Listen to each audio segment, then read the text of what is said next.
Today we have with us someone who dreamed of becoming a doctor in Standard 7th, pursued her dream to be one, went on to go to US to become a pediatric cardiologist from an Ivy League school, only to return immediately to India to empower the patients in India. She was one of the first pediatric cardiologists in Bangalore. She built the pediatric cardiology department in Narayana and did some inspiring work with none other than Dr. Devi Shetty. Along with that, she co-founded Telerad Solutions, a global teleradiology company with her husband, which went on to become a multi-million-dollar company. She's a board member at GSK and HDFC. She's a serial entrepreneur, a dedicated mother, forms a power couple with Arjun Kalyanpur. She's trained to fix the heart of a kid, but she's the one who always has a kid in the heart. She is Sunita Maheshwari.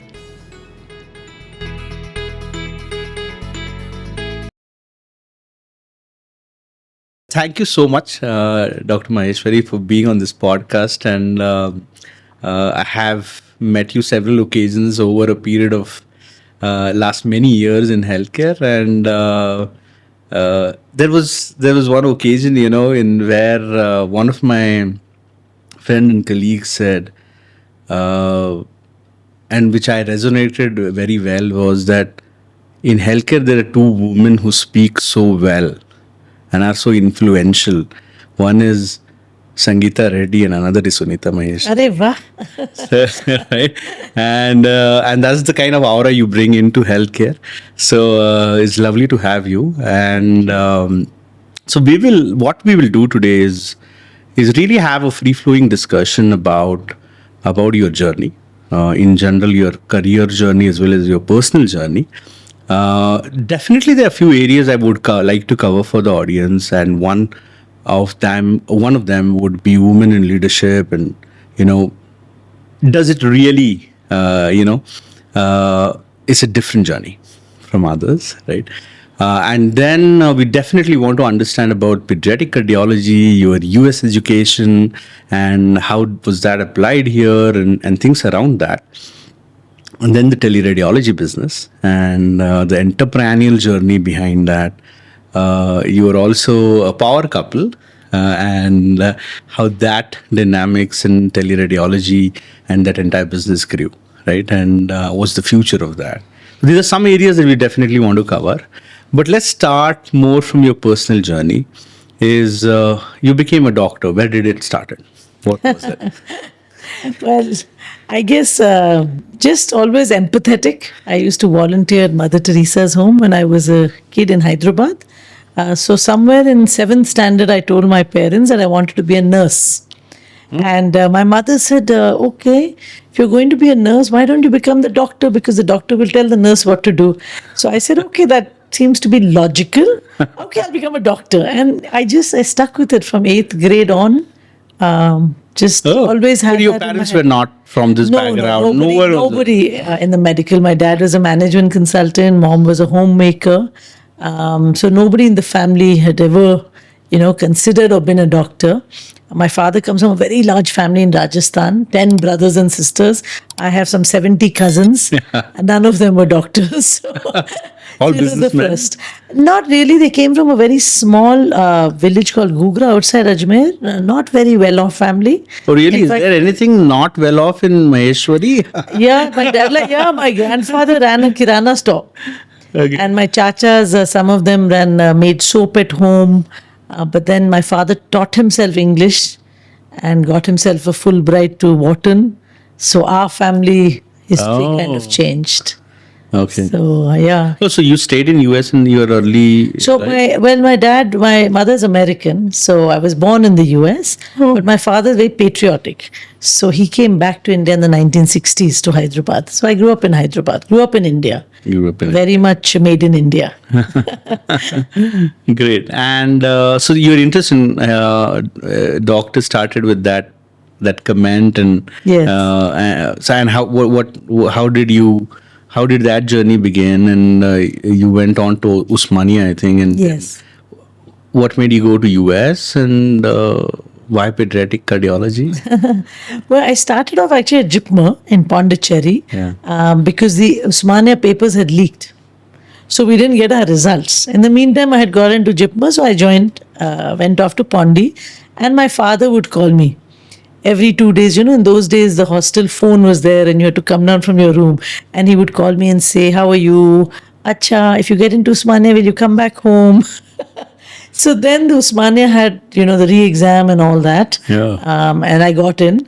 And it was really for my dad. I think I left Pondi and went back and did my MBBS at home, Usmania, staying at home, going on my little scooty to medical school. And then I, you know, usually you write the PG entrance, and I didn't know what I wanted to do.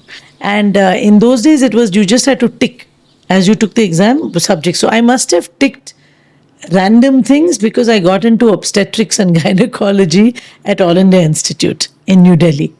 And so suddenly I was at AIMS doing my PG in OB, and I realized I hated it. I was not meant to be an OB. So I would deliver the baby and I would run off to the NICU.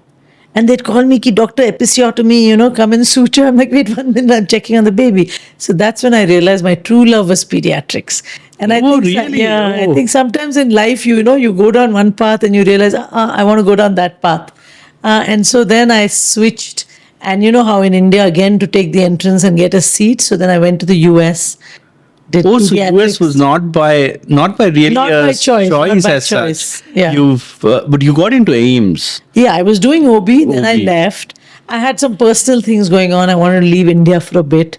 My mom is American. So I went and stayed with my mother's sister in Philadelphia, studied for that USMLE. And yeah, I first got You're always good in studies in this. Yeah, I guess I always liked to study. I always loved my books. And I liked the rigor of, you know, of kind of mastering something. And I think medicine gives you that, you know, you can read, you can go deep.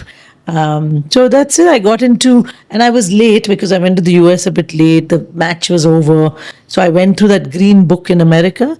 And I got to Tennessee T. I was calling every program, do you have a slot? Do you have a slot? And in Chattanooga, Tennessee, they had a position. And they said, I had good scores on USMLE. They said, come. So my aunt and me got in a car. We were like Thelma and Louise down on the highway in America. And off I went to Tennessee. And then I said, you know, if I'm in America, you know, whatever, my destiny has brought me here, then let me, you know, go to one of the good universities, the Ivy Leagues if possible, and get kind of the highest training possible. And so then I applied the next year to programs in the Northeast, and that's how I got into Yale, and that's it. I was at Yale for the rest of my time in the US. Wow. And how was the impact of the education at Yale, and especially what made you take pediatric cardiology, and a little more on that? Yeah. See, one thing I realized in the US is they will support meritocracy. They do support, or they did support. At least. They did support. So, you know, when I was in Tennessee and I needed a reference letter, the program director told me, you belong there, and gave me a very strong reference that got me into Yale. Oh, wonderful. When I joined, you know, at Yale, I was a typical shy Indian, can't speak up, right? Very diffident. I felt I had come to the Mecca, and was I worthy, you know? But the professors there gave me that confidence. And I think that's the biggest gift I would say they gave, was that confidence to speak up. So there was the program director was Dr. Norm Siegel, and he would ask a question. And you know, in India, we are the good ko, you know, reading everything. I knew all the answers, and I would mumble them like, you know. And then Dr. Siegel would say, speak up, Maheshwari. I know you know the answer. So, you know, he forced me. And I would say my time at Yale forced me to come out of my skin and to become, you know, confident in saying things, to looking at patients in depth and being able to justify why I felt something should be done with a particular patient, to take accountability for my decisions with the patient. And I think that was an invaluable learning. And of course, pediatrics I was loving. But one of the things, and I think many times your mentors will kind of guide you. And at Yale, there was a very, very good Pediatric Cardiology Department, Dr. Charlie Kleinman and Dr. Bill Hellenbrand. And so it was a, fantastic program. And I realized that I like continuity of care. I also like intervention. I like doing things, so I decided I wanted to do PD cardiology because you can see the patient, do acute care in the ICU, in the cath lab, and also follow them for a long time. It has a mix of both. Okay. So, in fact, the intense head of ICU, Dr. Lister, was trying to get me to become an intensivist. And I told him, so, ICU is great, but then, once they go, the patients. I want that long term. Like even today, I have so many patients since I've been back in India, 20, 25 years, I'm following them. And for me, I like that mix of intervention plus long term follow up, which pediatric cardiology gave. Wow. So, yeah. Yeah, that's wonderful. And so in a way, at Yale, actually, you got out of, like, today, if we look at you, especially those who know you from outside, right, those who don't know you like very well but see you from outside, really wouldn't think that you were ever shy. Right. My husband still doesn't believe it. Right. And I tell a lot of my patients' parents this because they say, you're so shy. I said, don't worry, when I was shy. So in school, I was good one-on-one. I was Exactly. good. Well, like in school, I'd been there for 18 years, my whole life. I was comfortable. I was fine. In med school, again, with my classmates, I was fine. I was not good in new situations, new people. I would just clam up. And I was extremely shy. Very much like my daughter is, actually. Yes, don't worry. She will blossom. But I think it's many times when we're that shy, and I would say for myself, I didn't enjoy being shy. It's not like I didn't want to be shy. I actually hated it. So I would like practice in front of the mirror, even when I was young, try to talk, Oh, yeah? I would tell my mom and dad, I don't like being so shy. And my dad was a great orator. He was a consultant, Yeah. They know how to speak. I would listen to him. I'm like, you just went and said common sense stuff. Yeah. He said, oh, common sense is very uncommon, Beti. Exactly. So, I would like think, why can't I speak like him?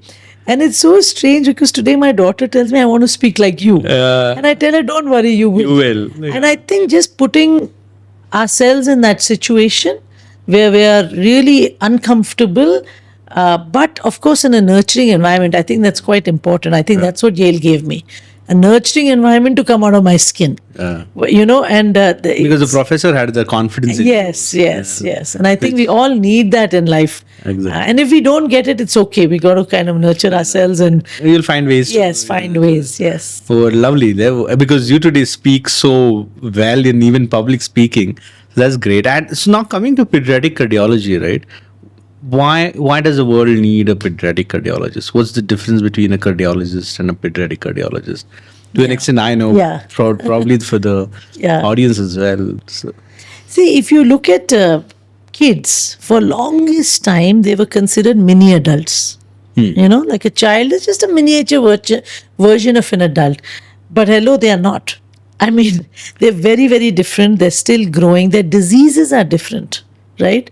What adults have is mostly due to what they have perhaps done to themselves. Right? With lifestyle and cholesterol and smoking and drinking and whatever. What a kid has is something that is due to no fault of theirs, in a sense, something mostly congenital, they were born with it, rheumatic if it's their socioeconomic situation. So these are things that have been thrust upon them, and that is true for all pediatric illnesses, right? And a pediatric hemodynamic, what we call a pediatric body, is very different from an adult body. But traditionally in India, adult cardiologists treated kids. For this has been since the 1950s. There was no concept of a pediatric cardiologist. So it was one cardiologist who did both adults and kids. Then as this realization in the world dawned that, hey, kids they have their own needs, their own diseases, and we started going deeper into the diseases, in the West, much before in India, came this thing of a pediatrician who then does cardiology. So it's a pediatric cardiologist. Unlike an adult cardiologist who does adult general medicine and then does, So you would be more of a pediatrician First. who knows cardiology rather than a cardiologist who. Yes. Yeah. Yes. Yeah. So first, you know the kid well. Yeah. You know everything is not a cardiology issue, right? So say they may get an infection, they may get dehydration. You have to know how to manage that, plus the cardiology. So that's why in the West, and I think in the US, they have had this concept of pediatric cardiology really for at least 25 years before India.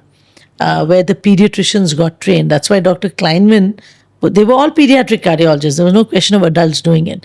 So when I saw that in the US and I looked back and thought of my own training in India, I realized it had been all been the adult cardiologists treating the kids. And then I contacted, spoke to some of my friends who were back in India, and they said, there's no really pediatric cardiologist in India. And I was thinking, but all those kids I saw at Usmania and Nilofer Hospital who needed treatment, what happened to those kids? And that's why I felt, let me go back with this skill to India. Because as a pediatrician, it's a great skill, but I was very keen to come back to India. And I wanted to come back with some skill that I could help the kids in India. And I felt, okay, PD cardiologists, there are not many in India. How many pediatric cardiologists would be there at that point of time? When I came back to Bangalore, there were none. There was not a single pediatric cardiologist in Bangalore. They were all adult cardiologists doing kids. And how many would be there now? Today in Bangalore, there will be at least 15, 20, which is not a huge number, but much better. Much better. And like when I came... So you were the first pediatric cardiologist in Bangalore? Yes, everyone else was adult doing kids. I mean, there was no concept, right? I mean, after that, after coming back, then I set up a Rajiv Gandhi fellowship at Narayana for pediatric cardiology training. And later we got a national board fellowship for pediatric cardiology training. So then we started training fellows within India. Why did you come back? Why did I come back? Yeah, I mean, there's so many people who, because when you become a pediatric cardiologist or become a specialist or whatever, right? A super specialist in a way. Yeah. So you want to practice in a place where that is already existing. And is respected as well as known. I mean, you don't have to explain what it is, right? In that ecosystem, when you were already in that ecosystem, why would you want to come back? Yeah. See, I think there are many things that drive us. It can be success, it can be money, it can be power. For me, I was very much driven by wanting to do good and wanting to do it in a place where there was a need. And I always felt in the US was wonderful, but it has good hospitals, good infrastructure, good pediatric cardiologists, that I would be like a cog in a well-oiled machine. Yes, I would have a good life, I would earn well, I would, publish papers. But in India or Africa, I could make a real difference because a lot of patients didn't have access to those skills. So I was very, very clear that whatever skills I gained in America, I wanted to bring back. When I know India, I love India, I wanted to bring it here and use it for patients who could benefit. So when I went to the US, I had already pre-decided. So when I was at Yale, I told them that I'm going to go back to India. So please train me in everything. Because, So you were clear even I was clear when I went. Now, of course, things change. And I know that because everyone said, I was made a lot of fun of. Because, in India, I would always say I want to work in the village. Then I go off to America. Yeah. So then all my classmates at Usmania was, So, but in my head, I was clear. And I said, okay, while I'm in America, let me get the most of it. Let me travel. Let me see it. Let me get the skills. And I told my professors at Yale, I want to go back. So please don't, in America, it's very super, super specialized. You do echo, you do cath lab, you do electrophysiology. I said, please train me in everything. Because in India, I can't go and say, I only do echo, I only do cath. And they were, that was one thing I would say with America. They trained for the world. Yeah. And they did train for the world and sent people back, with soft power. I think they had a lot of soft power. So they said, fine, you learn. So I finished training and 1 year I worked in the cath lab. I got an interventional fellowship. Oh yeah, so you did intervention. Yes, at Yale. After 3 years, 1 year I did intervention, and while I was there, I told them, I used to see all the catheters being discarded, single use in America, and I said, if anything is you're anyway going to discard it, can you save it for me? Can I take it back to India? They said okay. I started getting catheters from across the state. Every hospital was sending like little expired, because when it's expired, it just needs re-sterilization, nothing else. So I said, I will take the chance, take it back and see if I can use it. So I got these catheters, collected like $1 million worth of catheters. So Seriously? I want to know this more. For sure. So you didn't knew what I was going to do. What you were going to do exactly, right? I mean, but I knew I would be doing something good in and India. You had that possibility, and to encash on that possibility in terms of saying, okay, I will use these catheters, and actually it will be useful in India because of the cost saving. Yes, of course, yes. Where did this come from? I mean, how did you realize that there are two very distinct things, right? One is the clarity that you had that you want to come back, which is unusual in a way. And second is you had that so much so that you were visualizing yourself ahead and was actually planning and doing everything that helps that final visualization. There's a bit of mix of visionary thinking here as well as entrepreneurial thinking here. Is that something that is ingrained in the Maheshwari naturally, or what? Where does this happen? I think I was you're right about that. I was very clear I wanted to come and work in India. And I think that helps, right? Sometimes clarity helps you to prepare yourself in that manner. Yes. So I'm trying to figure out is what was the source of this clarity? Source of the clarity. The source of the clarity probably goes back to 8th standard. When I said I want to be a doctor to work with patients here, right? I was very clear why I was becoming a doctor. And I think we are blessed when we have that ability to become a doctor to really do good, because people think it's very cliched to say it. But in reality, we are blessed. We don't have a midlife crisis and we can always do good with our skill, right? So that clarity was there. I think what happens as you grow, sometimes that clarity becomes a little fuzzy and blurred because you get kind of life's pulls and pressures of money or this or that, and you can change. I guess in my case, money was never a driver. I mean, we are blessed enough to have enough to live. I always felt, I don't need too much. So it was always that thing of I want to go back and use my skill where it is most needed. And I just stuck with that. And you're right, once you're clear and you don't waver from it, then it helps you also think of the path. Now, I wasn't sure where, I wasn't sure how.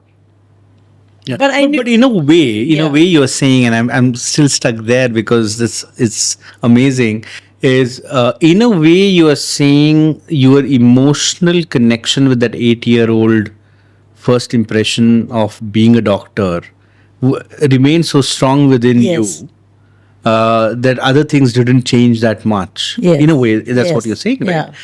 So and that came. So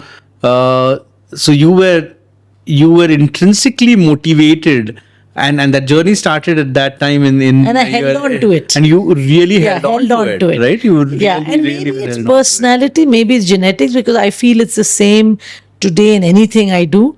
Like if we set up a Telerad company, we have held on to it and worked at it for 20 years. I've set up RXDX primary care clinics. I've been running it for 15, 17 years. And I talk about patience in entrepreneurship and patience in anything we do. So perhaps some is intrinsic. But I do believe that if we set our mind to it and we're willing to go the long haul, we can make it happen. I think many times small obstacles come and, we kind of easily drop off the path. So I just held on to that thing in me that I'm going to go back and I'm going to You work swear. in India. Where in India, which hospital, how, I had no idea. Super. And then as I said, okay, if I'm going back, if I have catheters, I know those catheters must be expensive. I will be able to use and do some free cases. I was already thinking I wanted to work with patients who couldn't afford. And I knew also in India It also means that you are somewhere aware and sensitive to the commercial aspect of medicine. medicine as well. Yes. In the sense, not many doctors in the growing up stage realize. In India, I think they do because they see You that see a it, lot. yes. But who realize that, okay, you need to do this, but you need to do this at a far lesser cost, and those Yes. will be a pressures. Yeah. Because, and I knew pediatric cardiology will be somewhat aspirational for parents because, it's like you talk about roti kapra makan, right? And then something. So it's the same in healthcare. First is your basic pediatrics, getting your vaccinations, making sure you're treating your infections, malnutrition. So I was aware also that in India, it may be seen that pediatric cardiology is only for a few, only for the elite, perhaps. But I knew that there are poor patients, if their kid has heart disease, and I'd seen this at Osmania and Nilofer Hospital, they want treatment. Just because they are poor and they can't afford, or because there is not that treatment in our country, does not mean they don't want it. And therefore, it's not an elitist subspecialty, but actually a very much needed subspecialty in India. So I did, and I had all those catheters. Then, also life decisions, I would say. So when I had met Arjun, and then he Where asked. did you meet him? So I met at Ames, but then we got to know each other better in the US. So he was also in US. He was in the US, but he was at Cornell, Jersey City, Cornell. And later I got into Harvard, and then he got into Yale. So then he asked me to marry him. So I stayed on at Yale. But before agreeing, I said, look, I want to move back. So only if you're ready to move back, we get married. Because that's the other part that clarity. That clarity you had. Wow. Because that's the other thing. You marry someone and they say, I want to be in America. And then the rest of your life, you're having to follow another path. So he was like, okay, let me. And then he said, yes, I'll also move back. Fine. Done. How many years he was in US? Same like me, some 7-8 years. But you were in touch. You knew each other. Yeah. We were in touch, and before we got married, we had this conversation. And his parents were in India, and he was the only son. So for him, it was filial duty. For me, it was emotional, to give back to India. We had different reasons, but they both aligned into, okay, we will finish and come back to India. And I think that is also important. Many times our life decisions take us down different paths that, we all learned along the way. Yeah. But again, that's amazing. You've made that as a condition for marriage. He's happy, so it's okay. I think that led to something amazing, which probably was unlikely to happen there. Would never have happened otherwise for us. But yeah, to have that clarity to come back, was it that you knew you will come back and do what you did, or a lot of things evolved when you come back? You were just clear that you will come back. That's all. But at the other end of it, right? Many people also didn't education in US take a commercial kind of hit on you, that you had to think of paying the bills, or you're not in debt to so get when to you go for residency and fellowship, they pay you. So that's the good part. So you get paid a salary, and I'm a Marwadi, half Marwadi. So even on that small salary, I managed to make sure we saved. Take your sandwiches every day to work. Don't eat out too much. You live within your means. You can save. Absolutely. So we had little savings, not much, but definitely not in debt. But certainly if people look at it in terms of cost of opportunity, yes, you lose when you come back, because we had jobs for $500,000 each, offers at Duke, at Yale, and to leave that and come back, I was earning 18,000 rupees my first job. If you look at it from a pure financial perspective, it makes no sense. which is why most people don't come back. So you can't, everything cannot be equated to money, is what I feel. True, You have true. you look at it purely from a heart, dil ka perspective, then it makes sense. It paid well. It did pay off Exactly. eventually, but I think the that's decision was very much Imagine. emotional and from the heart, and that clarity that India needs. Yeah. I think India needs. India has, 1 out of every 100 children has heart disease. Those children need treatment. Wonderful. India needs specialists with a heart, right? And whatever little we can do within that ecosystem, I was very clear that it will be a meaningful life for me it's commendable and for the and- patients I touch. It's quite inspiring. No, Oh, it's quite thank inspiring you. to have that kind of clarity and not even really. The decision of trade-offs become very different and Yeah. easy when you have that kind of clarity. Actually, True. right? So fantastic. So how come you came to Bangalore and? So we butkoed around looking for a job. Went to Trivandrum, went all over the country actually. Okay. Government, I was very, very keen to work in a government hospital. Extremely keen. Which makes because sense, I because you felt had that's that- where you would yeah. have a lot of the poor patients. Unfortunately, with my training, it was not, the government Pediatric hospital, you could- cannot take, they don't take the US degree those days. Today they've now taking American okay. degrees. Oh. But otherwise you had to have had your DM in India. So that was out. So then we kind of looked, and then finally I heard about Dr. Shetty. So anyway, we looked at all these places. So for Arjun, his parents were in Mysore. So Bangalore made sense. And then we came to Bangalore and I heard about Dr. Shetty and it wasn't Narayana. Those days he was at Manipal. But there was this program for kids where they were doing children Also, Dr. Devi Shetty was in at Manipal Airport. Road. Manipal. He was not Not in Narayana. No. At Narayana that had time- not started No, yet. no, Narayana hadn't started. Oh, So he was at Manipal Airport Road, and I heard about him, and I had actually come and interviewed during my fellowship. in Manipal. Yeah, at this program, yes, this in program. Manipal. But the adult cardiologist interviewed me and chased me away.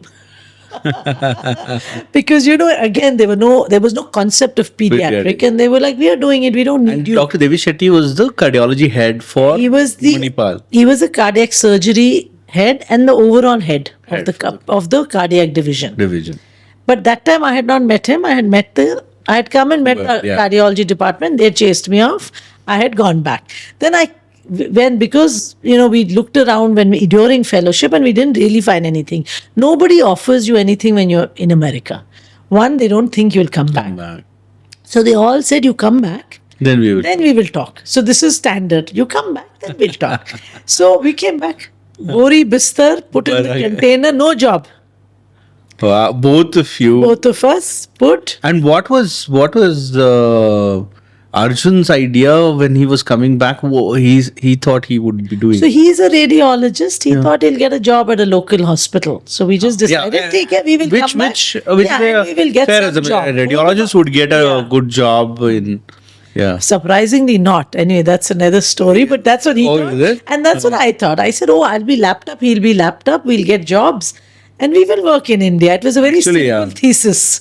Getting a radiologist and a cardiologist not getting a job is very difficult to comprehend, right? Today, yeah. But this was 99, Yeah. 26 years ago, and India was very different with healthcare, I think. So he didn't get a job, and I got a job with great difficulty. So it wasn't easy. But we just decided, TK, we'll just get back, then we'll see, because that's what everyone told us. Yeah. Every visit to India, I would go interviewing, and they would say, you come back, then we'll talk. So then I went back. I said, now I'm back. Let's talk. But doors don't open easily.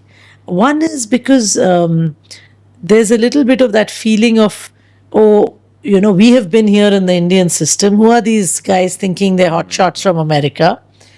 Two, they think they're over very, very qualified, but they've not worked in the Indian context.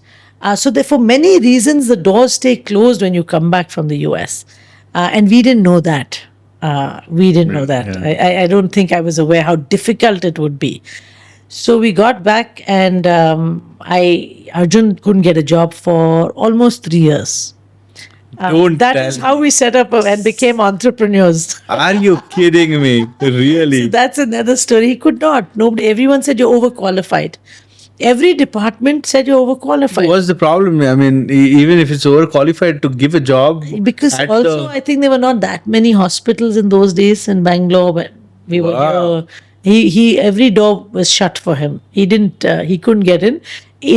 It is a blessing because eventually we set up teleradiology Went on to become and a blessing. the life took other turns. But I always say, you never know when you get knocked so much, what other doors are going to open, and we have to have that faith always that it's okay. अच्छा ये दरवाजा नहीं खुला कल कुछ और खुल जाएगा. But you were family support and was well off to really go through this pain, or you? Not we didn't really rely on family. We had some savings from the US, and I had told him let's take enough savings that 2 years we can survive in India without. But you had the faith that kuch to ho jaye. I mean, yeah. You're I so felt much like good educated. doctors, Yeah. I mean, educated. some no, don't not open. not at point of time when you came back. That I think to assume that ho jayega was, I think, fair enough because Yeah. a cardiologist and radiologist can't be fearing for really For the job, for yeah. a job. It didn't happen is a different story altogether. But I'm saying while doing it, right? While doing it, because and the reason I'm asking this is because there are days in this entrepreneurial journey for me, for example, those thoughts come in that if because it's not work, the kind of salaries I've left, right, and the corporate career I've left, if this doesn't work, what happens, right? And you start to think about What ifs. the what ifs and the lifestyle compromises that are eventually happening and all of that. That period, I'm sure those feelings would have come at that point of time when you are not getting it, Yeah. say after a year. And you are saying, okay, I have a year saving, fine, but I'm not going ahead with much here. What do I do? At that time, but you still had somewhere a feeling that it will work out. Is that help Yeah, you it is stay scary. or I what? won't say Yeah. it was never scary because if you come back with ideals and hopes and then you don't get openings, you realize departments don't want you. You get that little bit of why am I in a place that doesn't want me at all, Right. So there were those moments because in the US, on the other hand, And we're getting especially offered- when that channel is open, Yeah, right? You can faculty, any day go back and get a Yeah. great job. But you Yeah. didn't think of in those 2 years that let's me try again in US and probably would be better to get in. I didn't. You but did, I yeah. didn't, but I did realize this was getting difficult for Arjun because as his parents were in Mysore. He was like full-time dad at home. And man, he's well qualified. He's a lovely fellow, and not getting a job was not easy for him. Yeah. I was the one who wanted to be here. So I finally told him, look, give me 2 years. I said, in 2 years, if we can't crack India and figure out how to work here and use our skills, I'll go back and I'll never open my mouth again. I will be okay. But 2 years. Wow. I said, let us not decide in 6 months you're not getting jobs Yeah. and we go. Yeah. So he said, okay. And we had come back with some savings. And I said, if you want, you can go and come. So he had Yale really wanted him. So he said, fine. They told him, you come even for 1 month. So he kept going back Going by 1 month. to Yale. That's how teleradiology started. He would go 1 month there, 2 months back in India, 1 month Wow. there. So he did that for 2.5 years. Yeah. He didn't have anything locally, while I was struggling to figure out my local, where I will work, how will I contribute. Yeah. In your story, I also see a love story here, actually. Well, now what? 31 years we've been married. It's not a story just about Yeah, you have to, I think, entrepreneurship. support, Yeah. find someone who also is comfortable with these unusual decisions, I would say. Because otherwise it can be very stressful. And I have seen occasions from an Indian families at least, those supports are done by women a lot for the men. But here the man has also done for the woman, Very much. right? I would say I'm very, very blessed. Which is very blessed. which makes it a more truer love story. No, I'm very blessed because I think it's, as you said, in the Indian system, you hear of women sacrificing a lot for their men's careers. I would say we've had a very egalitarian relationship. Mutually And sacrificed. Arjun has always been extremely. I would go off, World Congress to Brazil. He'll be looking after two little kids. Amazing, amazing support. And I don't think for me as a woman, and if you want to get into the woman part, to grow as much as I did and as fast as I did would have been possible without some support, right? And it didn't come from anywhere else but from him, who said, you just go fly. I'm here with, handling. So that is, and I would say, we women need that, and we need more men like that. Absolutely. And my son is like that. Some women. Yeah, I have a son and a daughter. And some women he marries will also, have wings, she can fly. Yeah. But I think we as women need to raise more men like that. And I always used to thank my mother-in-law. Thank you for this. No, fantastic. I think that's a very, very powerful point you make. It's a very powerful point you make, and we'll delve into that a little more. But before that, so you got to meet Devi Shetty. He was driving. He then hired you in Manipal, or Yes. he hired you in Manipal. I called him. I had interviewed at Manipal. When I came back, I didn't get the job. Then I moved back. We have Bori Bistar in Bangalore, in Richmond town. No job. Then I started going to Bangalore, one hospital like way out. But then they didn't have any cath lab. There was nothing. And I realized my skills are going to, quickly melt away. Then everyone told me there's this Manipal, they're doing kids. So I just picked up the phone and I called Dr. Shetty. And I said, I'm Dr. Maheshwari. I'm a pediatric cardiologist from Yale. I've moved back and I'm looking for a position. He said, come tomorrow morning. Red carpet was laid. He tells me, you please join yesterday. So I said, okay, great, wonderful, thank you. And he says, go meet the adult cardiologist. So I told him, I said, sir, I already met them. They chased me out last year. So he said, oh, is it? Okay, let me talk to them. So then he spoke to them and said, look, and I think he realized because they were running a very big pediatric cardiac program. Dr. Colin John was the cardiac surgeon for kids. Very good department. And there was no PD cardiologist. It was all adults doing it. Yeah. And he realized, and he said, look, we are opening up and figuring out what to do. We need you here. So I said, then you talk to them, So he did it because it came at the highest level. I was brought in. But that made it very difficult because, when someone wants you and someone else doesn't want you, oh my God. The clashes, and managing that. Then I was told, and I was very young, just out of training, I was told, you will just write the notes and send it to the senior cardiologist and he will decide and you will not talk to the patient. And I said, and I must be feisty. Maybe I was a, fighter in my last life. Because I was like, with all due respect, sir, I'm a Yale trained pediatric cardiologist. I will give an opinion. I am not going to just write something and send to you. Lovely. You want me here? I am writing, I'm giving an opinion, and I'm coming to the cath lab. And, it was not easy. Yeah. We had a lot of run-ins. But I think there was eventually mutual respect. In fact, when I did move to NH, the head of cardiology and I were on very good terms because he actually respected someone who stood up for what they believed in, which was good patient care. That's all I was. Many a times just that initial period. Yes. Fighting it out, but with respectfully. Yes. Makes those those bridges possible. And yes. It's lovely, yeah. And those happen in corporate careers as well. Yes. Very, very typical in corporate careers. Yeah. And I can imagine, that must be really. But visionary, it took a visionary to take another, in a way. I would say he was very, Dr. Shetty had clarity also, and understood what's needed for kids and heart disease. And there weren't many people in India looking at children and heart disease. I mean, today there are a lot of options, but those days there weren't many centers really focusing on kids. Yeah. So tell me one thing so just shift the gears a bit on pediatric cardiology part. What are the big issues of that happen in the pediatric cardiology today? Since those years, what has changed now? And are there anything which is preventable that the that anyone listening to should know if their kids are having anything to do with cardiac problems, or is it only solvable things? Just give a little more into what the world of pediatric cardiology looks like.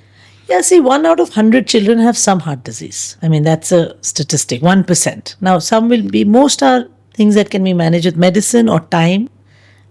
Few percentage need surgery. I think one big thing that's changed in India today is there are a lot of good surgical and cath centers, because a lot of things we can do in the cath lab, closing holes, devices, opening valves, opening coarctations. So a lot of things in the cath lab, those that need surgery in the operating room. And that is a big change in India today, that in every city of India, you have a good one or more centers. Like in Delhi, there are like 4 centers, 5 centers that can do pediatric cardiac care. In Bangalore itself, we have about 4 centers that can do good pediatric cardiac care. So that's a big change, that accessibility is there around the country. When I came back, patients would travel. Patients were going from Bangladesh to Bangalore, Calcutta to Bangalore, Delhi to here. Everyone was moving to Chennai to here. Today, more or less, you can get treatment in your own city, which is a big support for But families. only the bigger ones, right? The bigger cities. And I believe metros and pediatric cardiac care should be in the metros. I don't think every town you should don't be. need that much. You don't need it, right? I think what's also changed hugely is echo skills, pediatric echo. Oh, okay. Because if you need a certain skill to diagnose, right? You feel is not getting diagnosed Earlier. So that has changed. So when I moved back, I would see kids who have been seen, had echoes by some adult cardiologist somewhere. They've missed an aortopulmonary window. There are things that you can miss in a pediatric echo. And what the mind does not know, the eyes do not see. Right? And so if you are not trained to pick those things up, you will miss. So when I came back in the early 2000s, I would see a lot of kids with delayed diagnosis because it just wasn't picked up. I mean, the pediatrician was not aware that he has to send. If he sends to an adult cardiologist who doesn't know these diseases, and he was missing. So by the time they reach us, there were so many inoperable patients. Today that has changed. Okay. Today pediatricians all over the country are well aware that you need to send for a look. No. Then if they send, they will have, today there are more than 750 pediatric cardiologists in India. There's 750 pediatric cardiologists in India. So in every state, hopefully, there will be a few places you can send if you want to send to PD cardiologist. If you don't have, you send to an adult. Even the adult guy now knows, this is beyond me, let me send to the pediatric cardiologist. So I think the referral patterns have changed in the last 25 years in India. And nobody wants to miss, obviously. Pediatrician doesn't want to miss. Adult cardiologist doesn't want to miss. And PD cardiologist is trained to pick up. So your pickup rates have improved, and then your treatment is more easily accessible. What is still a challenge is economics. That is also improving. I think government has been well seized of this fact. And today you have Ayushman Bharat will cover pediatric cardiac care. There is a mandate from government to insurance companies to cover congenital heart disease. So there is a lot of awareness, and India is... The insurance covers a congenital heart disease? Supposed to. I put that as a caveat because they're supposed to. Sometimes they won't and parents aren't aware, but it is their right today. Oh, it is their right. So if... everyone who, it is the right. Okay. Insurance companies push back, but it has been mandated that they need to cover, because it is not the kid's fault if they are born with heart disease. Right?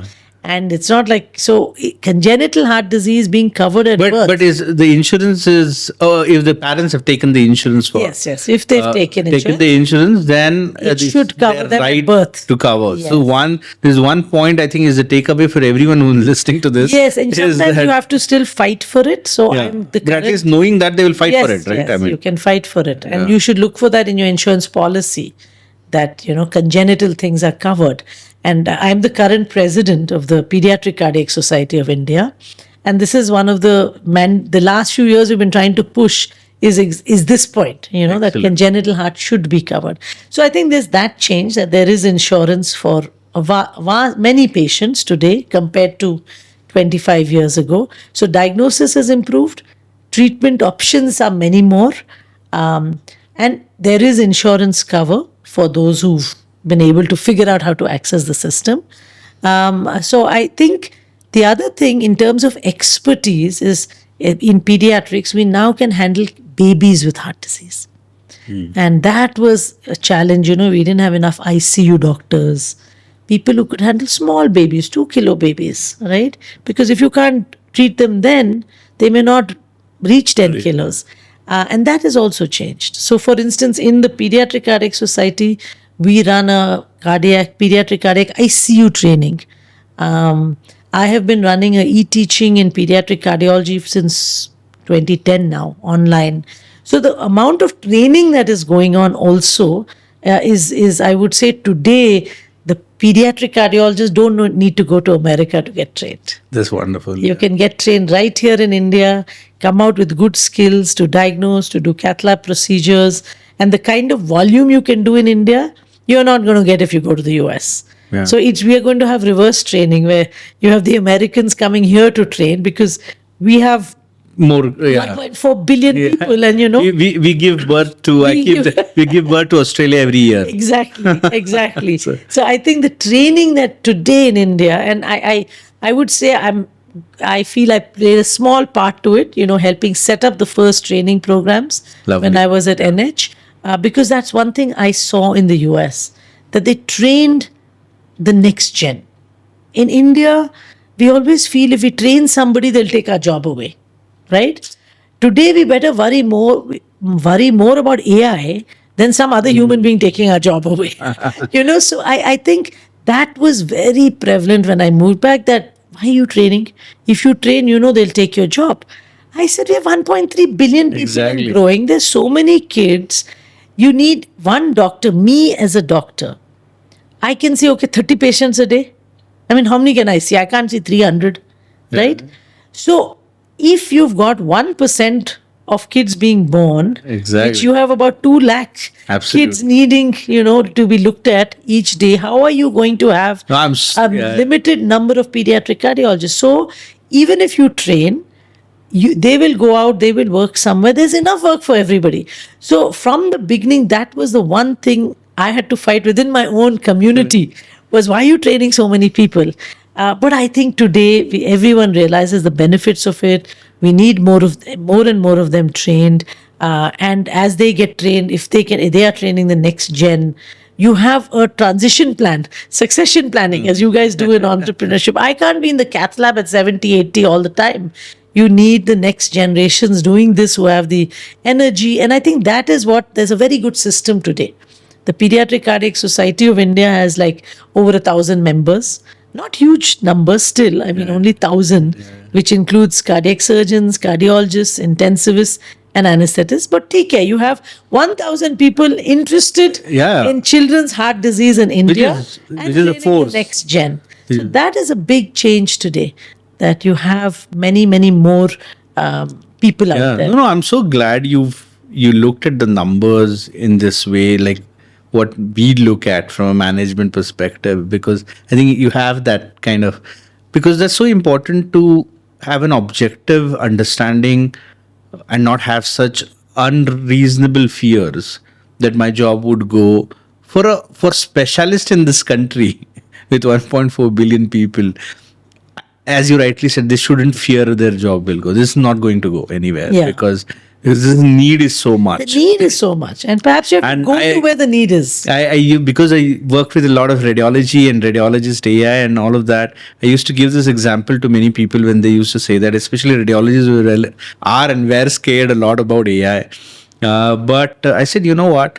There are 25% of the world's radiologists sit out of US. And still US feels the lack of radiologists. Yeah. Right? There are 300 radiologists in Kenya. Right? There are more tigers in Kenya than there are lions in Kenya than radiologists. So that kind of difference in the world is there in terms of radiologists. Everyone feels this need of having more radiologists. Yeah. So that means that this quantum of need is much higher. Yes. And is not going to be enough, because you can, whatever AI comes, still it will take 9 months to deliver a baby. You cannot produce radiologist. Just so it's not going to be ever. That they will be replaced completely. Yes, the nature role might change dramatically because of a lot of this.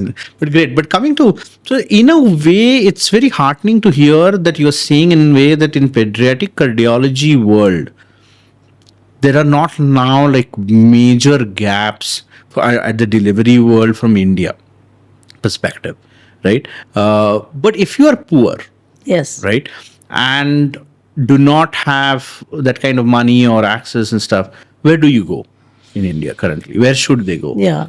So I think, as I said, the one thing always in pediatric care is economics, right? Because if you are poor, how do you afford 1.5 lakhs for a surgery? I think governments have stepped in. Several state governments, central government, pediatric cardiac care is now covered. Now, of course, hospitals may say we didn't get paid on time. Those are delivery whatever issues. So when you say covered, you mean the government pays for it, or there are government institutes who do it free? So both ways. So there, for instance, in our own city in Bangalore, Devi is a wonderful, wonderful institution doing a lot of good pediatric cardiac care. In fact, they do the maximum number of pediatric cardiac echoes every day in the city. Wow. More than any of the private. They are doing 800 echoes a day. So Jaydeva is one example. There is in Ahmedabad, UN Mehta doing phenomenal work in pediatric cardiac. All India Institute in Delhi. If you look at even the Satyasai, there's another trust. They have set up hospitals in Chhattisgarh, in Delhi, in Mumbai, doing free surgery. So a lot of people have stepped up, realizing that there is a need as India becomes more advanced, more middle class, more people move out of poverty. They will look beyond regular cough and cold care for their kids and really want care for the heart if a child has that problem. Right. And so there's been a step up from government funding. There's been a step up from also not for profit funding. And then there is, of course, today CSR funding that supports children who want it. I see a lot of innovative ways parents go and get money today, even with crowdfunding if they can't. So, I think there are a lot of channels to try and get, and hospitals also help them out. Even the private hospitals will help them access care and money from somewhere else. I mean, Narayana always had Mrs. Lakshmi Mani running it, and she would raise money from donors for these children. Sure, wonderful. There's also been a lot of PPP models in India. I personally feel, while it's good that the government pays private, but strengthening government institutions to help kids with heart disease is really the way to go, because that's where is like the port of first call. For a poor patient. You would say that one of the things for the future, the lot has happened, but one of the things for the future would be to further strengthen the government institutions, because which is already being done. As I gave you some examples, UN Mehta, AIMS. So more of that. They were more of that. If you took, in every state picked one or two and really strengthened them, that they could handle the sort of trouble or problems for the very poor, I think would ease off even more. I think the other thing that's happened is indigenous catheters and valves. I talked about the catheters I brought back, but today prices have dropped. There's a lot of make in India push. So you're getting a lot of catheters and everything that are made in India. So overall, that even in the pediatric category, you have a lot. Yeah, my valve, so many things that have come today, which I think help, which were not there 25 years ago. So I think if you look at care for kids with heart disease today in India in 2025 is very, very different than in 2000. Oh, lovely. And is there anything from a technology perspective that can happen more in pediatric cardiology than is there a scope for something like that in India which can change a bit of the overall dynamics? Yeah. See, I feel diagnosis, right? Diagnosis is the number one thing in pediatric cardiac care. If you don't diagnose, how do you even treat? I mean, it applies for all of medicine. All of it, but yeah. All of medicine. Now, while I talked about in the cities you have, and maybe, in some of the smaller cities also, you've got trained, but I still said we are only 700 pediatric cardiologists. So they're not all across the country. So ideally, if you could train sonographers to do echoes in remote parts of India, and those echoes can be interpreted by a pediatric cardiologist in the cities, you would ensure to not miss a diagnosis in those parts. Now, today, what stops this is the PNDT Act. Because of the PNDT Act, right, it's such a gray area. I mean, I keep arguing, if you're doing the heart, you're nowhere near gender determination. Exactly. The heart is here, the gender is there, the heart you're seeing after they are born. Okay, let's leave fetal echo aside. Let's say you don't want to enable fetal echo. But regular echo, tele-echo transmission, today even tele-ultrasound is not being done in India. Yeah. Because of this thing of the PNDT and is it allowed, not allowed. So I think if we made the regulations clearer, that yes, hey, tele-echo can be done. And when COVID hit, before COVID, telemedicine was illegal in India. COVID hit. Everything became... March 23rd, Government of India said telemedicine is legal. One change at the government level, and telemedicine patients can consult their nutritionist, their psychologist, their whatever from wherever they are, right? And no problem, you're not afraid as a doctor, I give a WhatsApp consult and I'm going to get into trouble. The same has to be done with tele-echo and tele-ultrasound. And that is not there today because of the I understand why PNDT needs to be there and you're trying to, prevent female But technology can be made in such a way that you don't detect gender. Just send the echoes. So I think if that change is done at a if it is clarified at a policy level, then we, like for instance, a pediatric, we are willing to train hundreds and thousands of technologists to go out there. So each cardiologist can train 5 techs, send them out into 5 areas where they can live. And are these conversations to happen at government level? Is those happening already, or there is no organized body to really make a... what would help? Like, what should... I guess some is our fault. I mean, maybe we should have... I'm just, as you're asking me that, I'm thinking I should have done more when I was president and gone to government. I think doctors, we always feel they're not going to listen to us. So perhaps we need more organized, more voices to go figure out who would we say this to. We always feel, it's not a priority for them. I guess there are not that many pediatric forums where we can interact with the relevant government person and give this feedback where they want to hear, where we feel they want to hear it, and vice versa. Perhaps we need more of those forums between industry and government where these things can be discussed. We discuss it in our little circle. Yeah, probably something that people like organizations like Nat Health or might be able to take it, and might be next time in Nat Health meeting I'll raise this. I didn't know.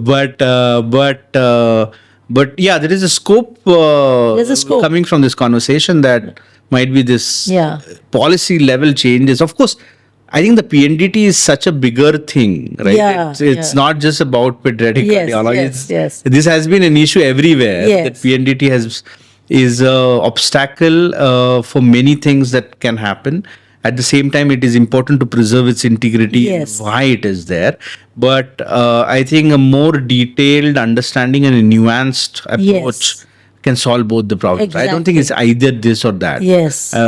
So that has to change.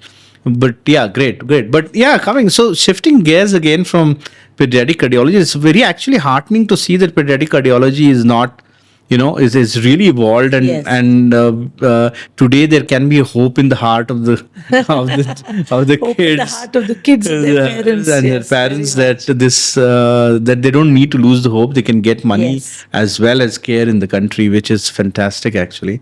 Moving gears to really the part we discussed when you came in, and the challenges you had to see, right, as in the leadership journey. Is really women in leadership and entrepreneurs, are their journeys different than the journeys of men? What's your experience?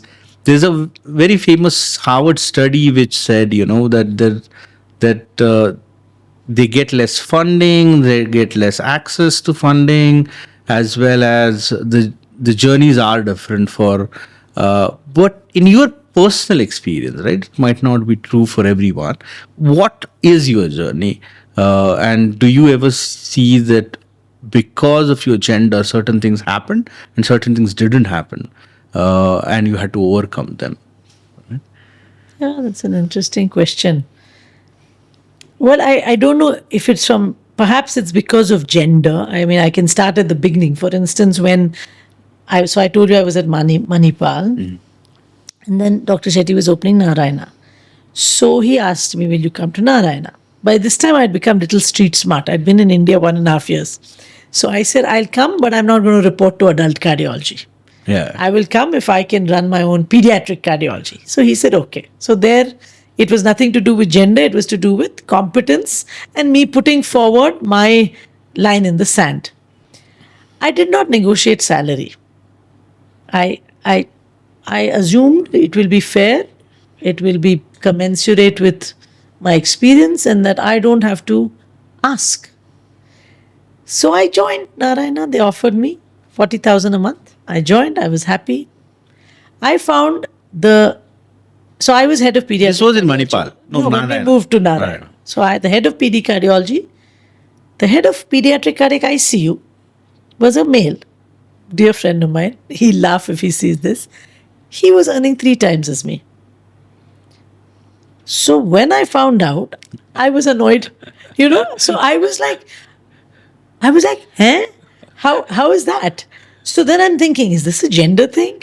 Yeah. So I'm like, I went to Yale. You didn't go to Yale. I'm running PD cardiology. I'm in the cath lab, like doing all these procedures. Yeah. I'm adding so much value. How come I'm earning 1/3 of you? So he tells me, hey, I asked for it. And that was a big learning for me. I think as women, we don't ask. We don't negotiate. We feel awkward with financial discussions. We feel awkward with power discussions. And so we don't do it. Whereas I don't know if it's a gender thing. You would tell me. Men I have a very interesting point to say on this, but I want you to complete it first. So, or is it a personality thing? So I went to Dr. Shetty. I said, Dr. Shetty, hello, compare these two. How come I'm getting 1/3? So he tells me, Sunita, why are you both fighting? I said, I'm not fighting. And I realized men also look at it differently. He's just seeing this as an interpersonal issue. I'm saying I'm talking about the fairness of this system. I said, if he was getting the same as me, I would be fine. I said, but he's not, so now I'm not fine. So we always, as human beings, compare. Yeah. Today, as a more, I would say, evolved human being, I compare less. Yeah. But when I was younger, like everyone, I would compare, and I thought I'm getting less because I'm the woman. And he's getting more. But maybe it wasn't gender. Maybe, as he said, it was because he negotiated and I didn't. Then I went and negotiated. We got equalized. So it was my learning as a woman that I must not hold back or, assume everyone will do the right and fair thing, because that doesn't necessarily happen, right? Yeah. No, on that point, right? I personally feel from my experience, that is more about personality than gender. Maybe. I had in GE, and I never asked salary. Like, my personality is that I don't, right? Either there is a woman in me or that's my personality, right? Yeah. So I don't. I find I speak well and on topics everywhere, everything, right? From one-to-one conversation to public speaking. But when it comes to discussing on negotiating, I negotiate amazingly well. I do a negotiation masterclass for the team, for others as well as for my business ones. But when it comes to my stuff, I don't. And this must be some psychology stuff I don't know, right? And a personality in GE. And as you rightly said, right, it's not about salary. Unhappiness strikes you when you realize others are getting much more than you for doing less. Right? So in GE, I was very happy. GE was giving a very decent salary. only discovered that the people who, the person who they hired who's reporting to me almost at the same salary as me. Then you're unhappy. And then I wake up, what? What are you talking about? I mean, right? So maybe it's not a gender yeah, thing. Maybe it's a personality thing. It's but it's also possible, because this is always associated with the gender as well. It's possible that statistically more women do this than men. Maybe.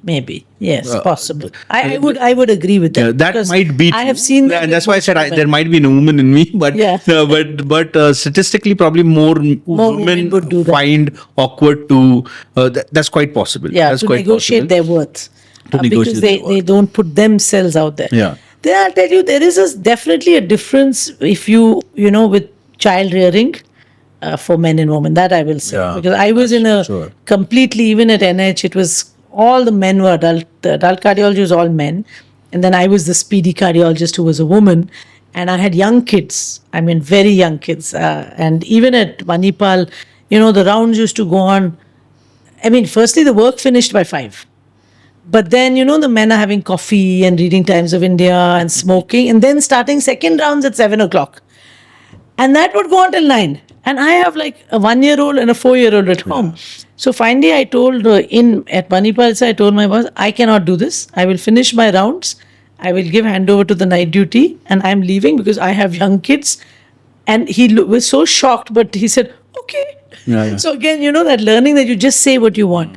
So the same thing at NH would happen. I was working morning. I would reach hospital 6:30. I was going home at 10. I told you this amazing husband who was looking after the kids. Very annoyed mother-in-law. Who is this lady who is not here for 14 hours a day?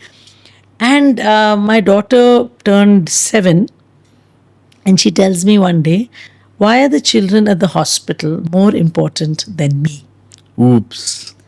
And that, for me, Amit, was a turning point in my career. And, that realization that maybe for the men who were there, they had women at home helping out. And yes, I thought I had a husband sweetly looking after, so it was okay. But the kids wanted their mom. And I went to Dr. Shetty, and I had long discussions on what to do. And some of my friends said, quit. Your kids need you. Yeah. And I'm like, I can't quit. I have worked so hard to get here. I can't quit. I have to find another solution. And so I went and finally told him, Shetty, this is the situation. 1, so he tells me, you go home every day at 4 o'clock. Doesn't matter, you go home. I said, there's a long line of 25 patients outside my room at 4 o'clock. How am I going to go home? So I had come to him with my solutions. And this is one other learning I had. Don't expect someone to find the solutions for you. Go with the solution. Go with your solution. Yeah. So he said, okay, what do you propose? I said, okay. 1, you're going to hire me a junior. 2, I'm taking Wednesdays off. Pay me 4/5 of a salary.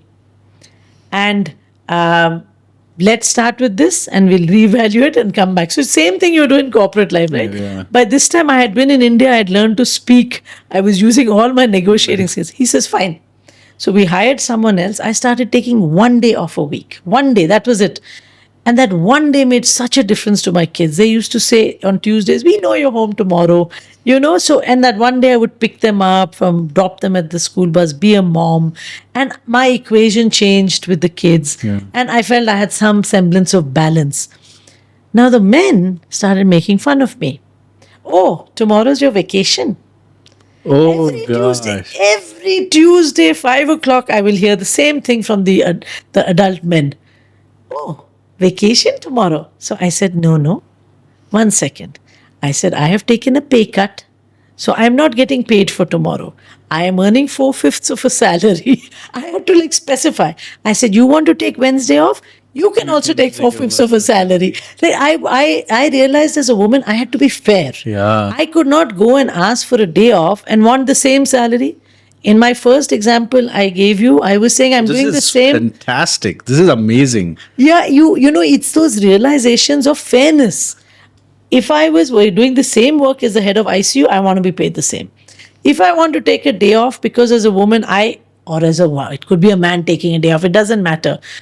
I'm not going to ask for exactly the same salary. I'm willing to take a pay cut. These are, if we are fair, I feel we should be treated fairly. I think every single man who has a wife who is working should watch this. I'm telling you, as well as women should watch this, Yes. of course, for themselves. But the pragmatism with which you have solved this might actually have the seeds of a more systemic plan, Yes. as I think about for corporates to follow. Yes. Because you need these women Yes. entrepreneurs. You need these leaders for the sake of men Yes. as well, and for the organization and the society. And but this is a genuine problem. The first one, I think, is a more, in my personal opinion, is a more personality related Yes. thing. Might be more found in women, but a more personality related thing. But the second one is a genuine challenge. Child rearing, whatever you say and do, a woman has does it, Role, a strong has role in it. you Yes. cannot just Yes. ignore it. Yes. You just can't switch it saying, Yes. men, even if men sit home completely, still it will not be solved. Yeah. Right. The child needs both. Yes. Anyway, they needs both. And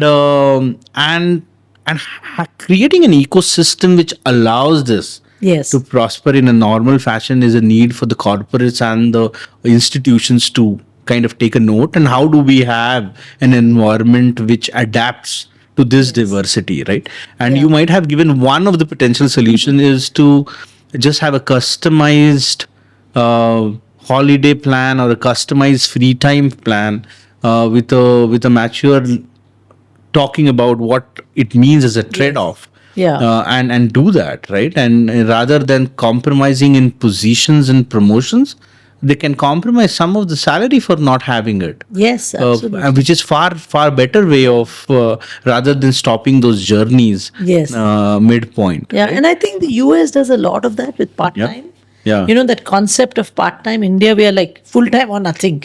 Right, I think exactly. that whole concept. That's of changing part-time, anyway, It's is that- changing. yeah. It's changing today. I mean, this is, I would say, even in that journey of 25 years in India, it's changing. Absolutely. And I think today with work from home, lot more options. Of course, doctors, that's difficult to do.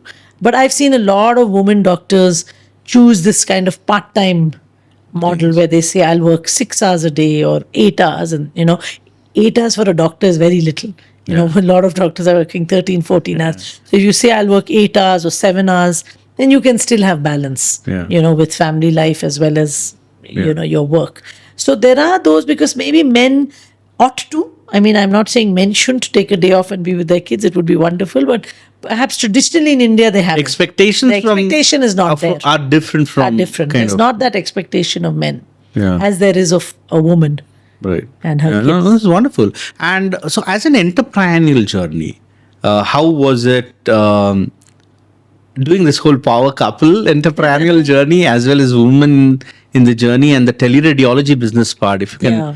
kind of give a little into that, right? Well, as I said, life happens and you're making other plans. Yeah. So Arjun couldn't get a job Yeah. for 3 years. I was then by this time working at NH. I was very happy. I will tell you, I had no desire to be an entrepreneur. If you asked me 25 years ago, will you be an entrepreneur? Would you enjoy it? I would have said absolutely not. And so I have also come to the conclusion that many times we're so fixated on what we believe in, but that changes over time. So, be That's kind not to so yourself. true. Be Yeah. kind to yourself. And we as human beings evolve. So in 2000, you asked me, 2025, would you be? Today, I am 95% entrepreneurial, 5% doctor. In 2000, I was 100% doctor. And if you asked me, would you ever be an entrepreneur? I would have been like, you're crazy. No chance. I don't even know how to. I don't want to. Because I equated entrepreneurship with money. And I thought when I was younger, money was a bad thing. Business was bad. I had these preconceived notions, which is why for me coming back to India to do good was acceptable. But money was not acceptable, which is why I won't negotiate for even a salary. So I would say the entrepreneurial journey was very accidental because Arjun couldn't get a job. He started doing teleradiology from home, working with Yale, then working with one more hospital, then working with one more hospital. No grand plans, no business model, nothing. Just circumstance, I would say. And then that circumstance just started growing. And And then it wasn't a circumstance anymore, it became a choice. And life is like that. First, you get nothing. Then once you have something, everyone comes. So same, he didn't get one job offer in Bangalore. He started getting lots of job offers. And Satyasai Hospital in Whitefield asked him to come set up radiology. That's how we moved to Whitefield. And then teleradiology had come. So it was being done from the home office. Then the corporate hospital started calling him saying, you're US board certified. Oh, we would love to have you. So it all started coming together after some time, But I think by then the entrepreneurial bug had bitten. And I used to come home in the evenings and help with the check writing, finance. I told you half Marwadi. So some benefit should be there. Yeah. Arjun is Konkani. His parents were aghast with this whole thing because as per them, Konkanis don't do business. Konkanis are not entrepreneurs. And we'd be like, Amma, look at Nandan Nilikani. There's nothing Very like successful. And in fact, Nandan was sweet enough to come and inaugurate our campus when we first built it. Fellow Konkani, let's keep going. So I would say it was very accidental, because of circumstances, no job, set it up, and no expectations. And I think that helped. I think many times when you do a startup, you have such, so many expectations. I'll become a unicorn, I'll do this, I'll do that. And, statistically, 9 out of 10 startups don't make it out of the door. We had no expectations. We were just doing it because not getting a job. Yeah. So I think lack of expectations, circumstances making us do it, therefore having a little fun with it, and using perhaps our skills as doctors, which is empathy.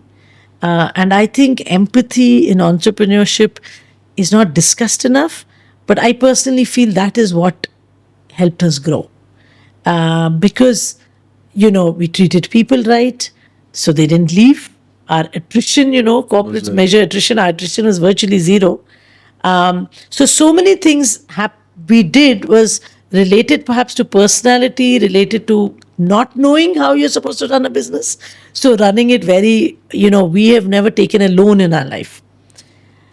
There was no question of VC funding and all of this. VC hota hai kya hai, we didn't know. Yeah, and those times. So we didn't know that, somebody would come and introduce, I'm a venture capital, would you like? We don't even know how to take their money. So we didn't go down that path. We followed that organic model. You spend less than you earn. Simple model. You earn 100 rupees, you spend 90 rupees, bus. It is the same model we used at Yale when we were residents. Yeah. I used to tell Arjun, no, we earn $10, we are going to spend $8, we'll go back with $2. So somewhere there is a Maheshwari. There's a Maheshwari. So same thing in business. Acha, we are doing this. Acha, we have earned 100 rupees, let us spend 80 rupees, put 20 rupees in the bank. With that 20 rupees, let's buy one more computer. So very organic. So we never took debt. We didn't grow faster than we could handle. Many times in entrepreneurship, you're in a hurry to grow very fast. We said we were in no hurry. If this takes 30 years, we're here for 30 years. Where are we going? We were not building this to sell to anybody. We were building it because we just had no other choice. So I think it was an interesting journey in that sense. And I, in the beginning, was extremely uncomfortable. I did not enjoy it. I used to keep saying it's Arjun's thing. Even though back end I was helping him, doing the checks, looking at the costs. I have the Marwadi math brain, cost, expense, whatever, EBITDA, started learning all that. But I was very uncomfortable because I felt it was anathema to being a doctor. I felt doctor and entrepreneurship the two cannot meet. Even though I had worked closely upfront with Dr. Shetty, who is the quintessential doctor entrepreneur. I had watched him. I learned a lot from him. And yet I was uncomfortable myself because I had not come back to do this. I had come back to be a doctor in India. So what am I doing entrepreneurship, And everyone used to ask us, did you come back with this business plan? And I'm like, no. I was so uncomfortable. Then Arjun joined the Entrepreneurs Organization in Bangalore. I was uncomfortable going for that. And they have something called Forum. It's a group of, so at that time I was the spouse. We had a spousal forum. And it's like confidential and you can discuss things. And I would discuss this, that I am so uncomfortable being here. And they would say, why? Embrace it. Life has given you this opportunity. Embrace it. You can be a doctor and an entrepreneur. Why do you feel that these are like, if you're Yeah, an why these are entrepreneur, opposite, you're a yeah. bad doctor. If you know, you can only Exactly. be a good doctor if you don't have money. And if you're struggling, I had this, this romantic vision and view of medicine and poverty. I romanticized poverty. I think in a way that's what I was trying to understand the source when I initially asked you what's the source of this commitment to come back, Yes. right, and that clarity to come back. In a way that romanticism helped Yes. India and you. Yes. The fact that you had Yes. this. It was little romantic to come back. Yes, I very think. much. Right, it was more romantic than anything else Yes. than to be attached to that 7th grade, 8th grade vision of Yes. one. But it helped in a way because that gave you that clarity, and then you could come back, Yes. which helped. You needed to be unreasonable. Yes. Actually, in take life that to take decision. that decision, Yeah, right? yeah. And I've seen that, right? If there has to be in some point of time, behind every successful entrepreneur, and for that matter anyone who's gone beyond a basic and done, they had been unreasonable. Yeah. In terms, because if you are reasonable, you'll not take a Yes. decision which takes you beyond your own self. But that's, yeah, so that somewhere stayed with you. Yes. And then it took time. It had of course cons that Yes. you It held stopped us yourself as well. Yes. But it's just amazing that you were open enough to kind of conquer that as well. Yes. I realized that, in a sense, I said, okay, God has given us this opportunity now. And by being so uncomfortable with it, I'm holding us back. At some point, I realized, one, we had hit upon a fabulous idea. It had great potential, to do nights in the US from India, global teleradiology for the world. It had amazing potential and need. And somewhere my own reservations were holding us back also, right? And as I started embracing it, as Arjun started embracing it, because even his parents were like, what is this? You should join St. John's. Why are you doing business? And then, we started explaining to them that, this is what we're doing. And as we started embracing this opportunity that we felt had come from God, I mean, I can't say any other way. And the need was clearly The need seen. was We there. were getting The need was there. the radiology reporting for US Nights, nights, from India days. Was clearly being Yeah, the value prop, as they say today. selling. That was not was difficult. easy. The value proposition was very clearly clear. seen. It was seen by all the VCs Yeah. earlier than we saw it, I would say. And so we had actually a buyout offer within 1 year of setting up the company. Oh, really? Oh, wow. $1 million. What are you saying? Our revenue at the time, 2 lakh rupees Still, you got $1 million offer, because they saw the value of this become? idea. Yeah. And we asked them, what are you buying? You know, They the said, we're buying arbitrage. your idea and we're buying Dr. Arjun. Yeah, exactly. They were very clear. And then my dad, management consultant in Hyderabad, Oh, went you down would have realized that. and we explained, and he spoke to them. We didn't know any of this. And, it helps to have some family who understands. And he came and said, look, you have 2 options. They're giving you a good amount of money. You can take it and you work for them and, your life is set. Or if they're giving you so much value for this idea, you may want to consider how great this idea is and whether you want to double down on it. So we thought about it, and I told Arjun, let's just grow it. Kya Risk baat hai. taker.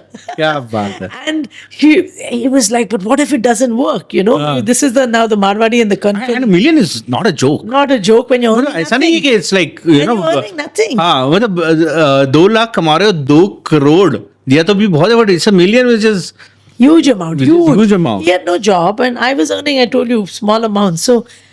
So then it is sometimes in life you have to be convinced of your idea. And we had realized, they're willing to pay so much for our idea. Why are we not willing to put our might behind our own idea? Why do we want someone else to come and put their might behind it, right? Yeah. And in life, so many times you're waiting for someone else to come and figure out that you are grand and great. So we said we will put our might behind it. And that started our journey. We never looked back from there, said no to the offer, and then started growing it. And the rest is history. How big is now teleradiology? So we grew teleradiology. Today we have about over 150 radiologists, 70 of whom are US board certified. We cover 150 hospitals. Wow. We've Mostly in US? in the US, but now global. We work, for instance, with Hamad Medical, Saudi. Qatar. We work with Aramco in Saudi. But mostly Singapore outside government. Mostly outside. We do 40 hospitals in India. So we are global now, very much global radiologists all over the world. We then built out a teleradiology platform, tech, to enable us to do our own work. So we grew that company. Then that company grew AI, started doing Jugadu AI. So we have 18 algorithms. And then we have LLM models. So that's a different entity. So we have all multiple entities, but in the teleradiology entity, in the Indian entity, we created a new Indian entity in Jan of this year called Diagnostics, which is Chota D AI. Nice. Oh, okay. I didn't know that. Okay. Yeah. So Diagnostics is our latest, and that is with a private equity firm. So after 25 years of organic and Diagnostics is only for India. It's an Indian company for the world. Company for the world. And what it does? It does teleradiology. It does AI-enabled teleradiology.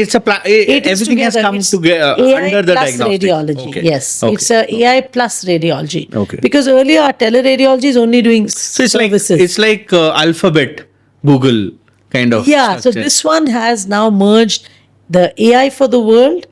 We want to do a lot of AI for impact through this, as well as teleradiology. So it's AI-enabled teleradiology. So we did that 25-year journey of teleradiology, and then today diagnostics, because we've realized that today in 2025 is a very different world than 20 years ago, and that's sort of I would say, a new journey for us.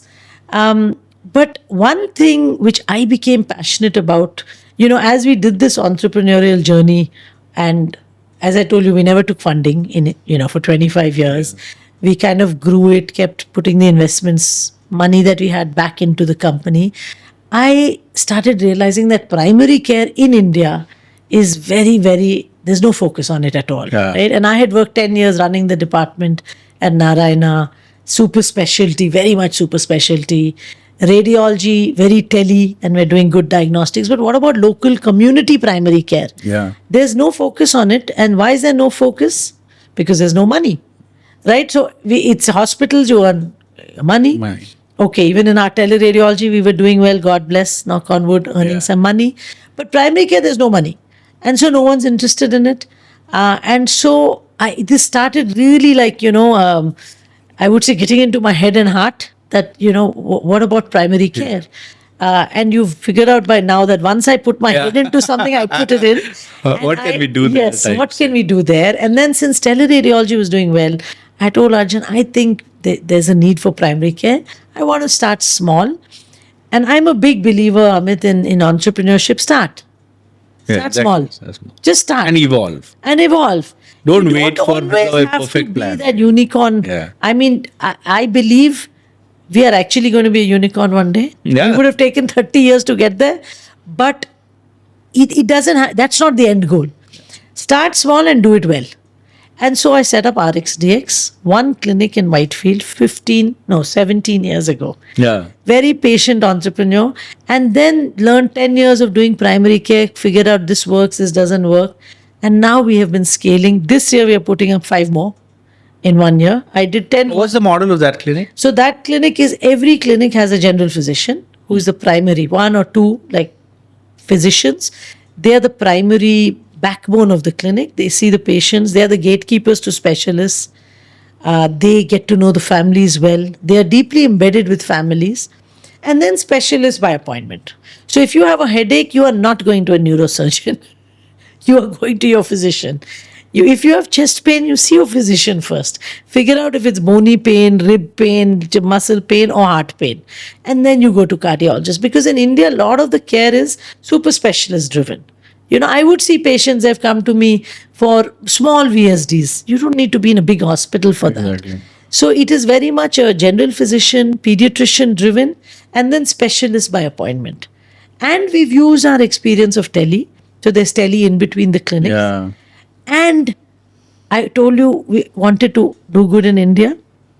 In every business we have done, That is central to our theme. So the same RXDX today to this, by end of this year, we'll have 14 clinics in Bangalore, but we cover 40 clinics in rural India through partnerships and CSR and using nurse assisted telemedicine. So we charge the patient of Whitefield who can afford to pay. We don't charge the poor patient in rural India who can't pay. And this has been our central thesis of entrepreneurship. It's even in teleradiology. We charge American hospitals, Singapore, Maldives, Qatar, but then we do free reporting for Ramakrishna Mission Hospital in Arunachal Pradesh. We are now deploying AI. We've deployed AI at no charge for NIMHANS. So AI for good for us today. This is our passion. How can we use it for good?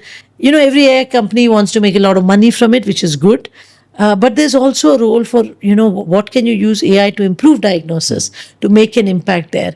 So the way we have functioned as entrepreneurs is, and that is why I would say today I am comfortable, very comfortable being both a doctor and an entrepreneur. Having merged these two. And I feel grateful that I have, been able to become an entrepreneur and actually make money for myself. Yes, one part, but make money that we have been able to reinvest in areas that we believe India needs. We believe strongly India needs primary care. I want to scale RXDX. We believe India needs AI for good diagnosis. We want to scale diagnostics. Where do you see AI really? What are the kind of use cases of AI you feel as a doctor as well, as an entrepreneur as well, which can really go a long way? Definitely diagnosis. I think definitely helping the radiologist. As you said, there's a shortage of radiologists. So India has 10,000 radiologists. America has 100,000 radiologists. Now, one of the things in India that is preventing more radiologists, again, is government policy. Because in India, you can only train a radiologist if you have a 100-bedded hospital. Yeah. Whereas a teleradiology group like ours can train many more. We do 3,000 studies a day. We could easily be training radiologists, but we are not allowed to. So that's another discussion. But if you used AI and made the radiologist very efficient and also gave him like a second pair of eyes, that he's maybe some things that he may miss you're helping with. Yeah. Any AI products you have seen that look promising to you have helped? We are already, one of the issues for Indian AI products is if you try to sell in the US, you need FDA approval. There's a whole process, right? So what we have taken the approach is we will use our AI products for our own internal services as well as for AI for good. Because at the end of the day, AI is still not 100%. Yeah, you still need the radiologist. Yeah. So, for instance, our neural assist is very well advanced. It can diagnose. It doesn't just do brain bleeds and infarcts, but also skull fractures. Also, and you develop that in-house. So it's not. It's all with Indian engineers are the best. Yeah. So we have 18 made in India algorithms today. How big will be your engineering team inside, like in-house? In-house, we have about 25 engineers. Wow. That's almost running a small software company. But I think biggest advantage is they've got the doctors in-house. Yeah. Telling them, build this.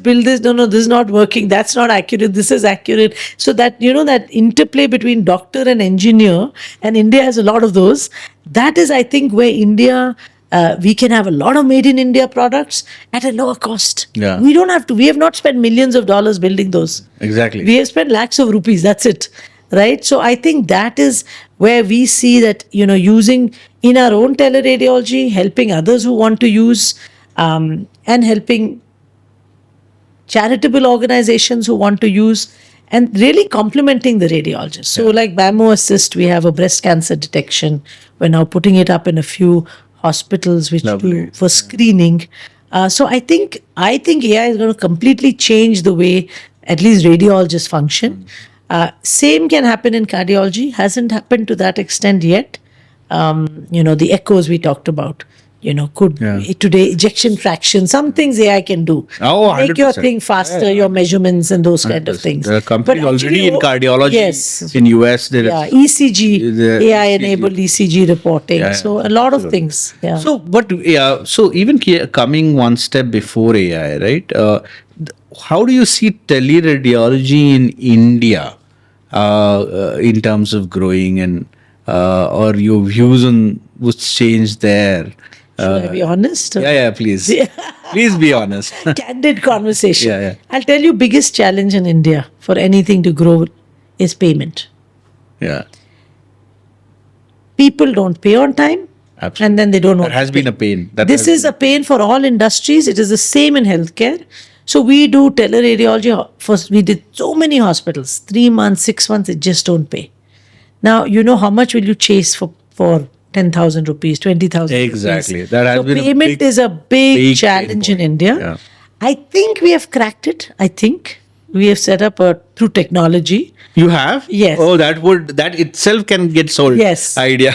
So we build because all teleradiology companies are struggling with this. payment. So we built an e-payment gateway, which is now we're linking into, and this will go live soon, into our software.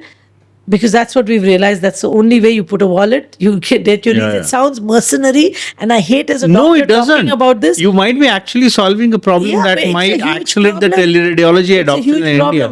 Because they will come up with 100 things, from delayed reads to quality of reads to this to that, to not pay. But the fact is, if you have a doctor coming to your diagnostic center or hospital, you have to give him a salary. We pay our doctors. Right, and in India, so this would get paid in advance. Yes, that's the best thing. Yeah, because that is why in India we have not consciously scaled. And I love government, but even government doesn't pay on time. Yeah. We did teleradiology for the state of Tripura for 5 years. Yeah. Brilliant reporting. Yeah, you had anything? So one of the things, the teleradiology business, and you mentioned about the hardships of doing a teleradiology business in India versus in other parts. What is the future for teleradiology business? What are the few of the important things in which you see this industry evolving in India and otherwise? Yeah, I think in India, it's not even touched the surface, right? Because there's been such an explosion, as you said, even with CT scan sales, such an explosion of diagnostics across the country. And there is this shortage of radiologists. So I think teleradiology is an optimal solution, which has just not kind of happened at scale. Part of the issue may be payments, part may be, how do you actually go in to find all these places and connect them up. But I think a lot of it is happening at, you can say, cottage industry level. Yeah. One radiology group. Lots happening. Hospitals, a lot of that is happening. So if we consider that level, then that's also a good, that at least the diagnostics part is reaching. I think in India, adding in AI is going to really help in terms of screening programs of government. There's been a lot of work with the TB screening. If we add it in for breast cancer screening, as well as adding in it to make radiologists more efficient. Yeah. Like, for instance, we use now LLMs and using those to help with quick reporting by the radiologist, quick proofing. So there's so many efficiencies you can bring in, where even if you have a shortage of radiologists, instead of him doing 60 studies a day, he can do 120 with the same energy. Exactly. I think that's what's going to happen with AI. I think teleradiology globally has become very well respected. It's become a part of every organization. So whoever can continue to deliver good quality, good communication, hire and retain people, have good governance, they will continue to grow in that space. Do India have any specific advantage or moat around teleradiology in a way that it can become a hub for the world? Absolutely. Yeah. I think that is what we feel like. One, you've got so many English speaking staff. So when you talk about teleradiology, it's not just the radiologist. You need the IT guy who will hook you up to the hospital. He should be able to, you need IT skills. You have a bleed in the brain, you have appendicitis, you want to call in the hospital, you need people who will be able to communicate. then the radiologist will be assisted, right, by someone who's proofing and so on. We have a huge industry of transcriptionists and people who can help out with that. So I think in every which way, if you look at it, India can be a massive hub for the world. We just need to change that little policy where we train more and train faster. That is the barrier. That is right now the barrier. In India itself, we have a shortage. So radiologists are becoming very expensive. Because they're becoming expensive, you're not able to service at low cost, say, for instance, to Africa, because your Indian radiologists are now expensive. So how do you, if we can keep costs, I'm not saying they should be poorly paid, but if you can keep costs decent, not too high, and it's all supply demand. At the end of the day, it's all economics. If you have a shortage, your cost goes up of doctors. So therefore, increase your training. As I said, we would love to train and give, if we could give people a DNB. But if you're not a hospital, you can't train. So now, how do you train at scale? Train at scale and train for the world. Because there is a huge demand, as you said, in Africa. I liked your quote, there are more lions than radiologists. So there's a huge demand in Southeast Asia, all over the world actually, for an AI-enabled radiologist. Yeah. I think that's going to be the new, I'm an AI doc. I'm an AI doctor, an AI-enabled radiologist. So a radiologist who's trained in radiology plus in how to use the AI tools at his disposal. This is a golden moment for us in India. We have so many medical schools. We produce 1 lakh MBBS students per year. We have about 60,000 PG seats. So we've got 40,000 MBBS doctors who are not getting PG seats, who are going away to Australia and New Zealand and UK and here and there. Take 10,000 of those. Yeah. Give them a quick 2-year degree in radiology training. Train at scale. Train for the world. I think we have a huge untapped opportunity. And this is mostly can be changed through only policy in terms of... Through policy in terms of increasing number of seats and, speeding that whole process up. We would love to be involved with that policy discussion. You don't need only hospitals to train. Exactly. You can have large group diagnostic centers who can train. You can have teleradiology groups such as ours train and increase your capacity very quickly. Yeah, there might be actually a business case in setting a training institute. Yes. We tried to, actually be able to give. See, you have to, at the end of the day, you have to give some degree, some chap. Otherwise, nobody will come. MBBS doctor and that has to be recognized by someone. Recognized by government. So if we work to say, okay, you're going to get a, DMRDO government chap, but these are more and more accredited bodies. I think we are sitting on a gold mine that we are not, digging the gold out. Wow. So one of the directions of future of teleradiology is to see ourselves as a hub for the world and enable that. Right? Yes. And then use AI is what you're saying. The second one is use... Create the cadre of AI radiologists. For the radiologists. It's always going to be AI plus human. So we keep increasing our human. AI is anyway there and coming. Make sure these two know how to work together and position them then for the world and its shortages and its health problems. Lovely. No, wonderful. So, doctor, super specialist, US, India, working in Indian corporate, building the pediatric cardiology practice of the country, then Telerad, building teleradiology business, RXDX. What's next for Sunita Maheshwari? So, I'm blessed. As I said, we did a partial private equity sale, and one of the things I'm very keen to do is use those funds again for good in India. So we have a trust fund where we've been putting up playgrounds in government schools. We've put up 700 playgrounds. Trust fund, people for people. So I want to really scale that because I feel as a pediatric cardiologist, if kids can play, they get sunshine, they get their vitamin D, they're happier. So it helps with health, it helps with anti-depression, it helps with them being overall active. So that is a pet project of mine. So I want to really scale. We've been doing 50, 60 playgrounds every year. Now I've actually double down on it, that I want to aim for 500 playgrounds a year across. We put them in only in government schools. So it's for children from poorer localities. This is lovely. And the other thing I feel is, of course, AI is one part we're already working on, but to expand that. But in terms of giving back outside of health, if I were to say, the other area I feel that India, we can do all the AI in the world. But if we don't have water, there's going to be no one to use all that AI. So I feel like engaging with the community in health, like primary care. So using that same, working with the community on water is a area. So in the same government schools, we have put up playgrounds.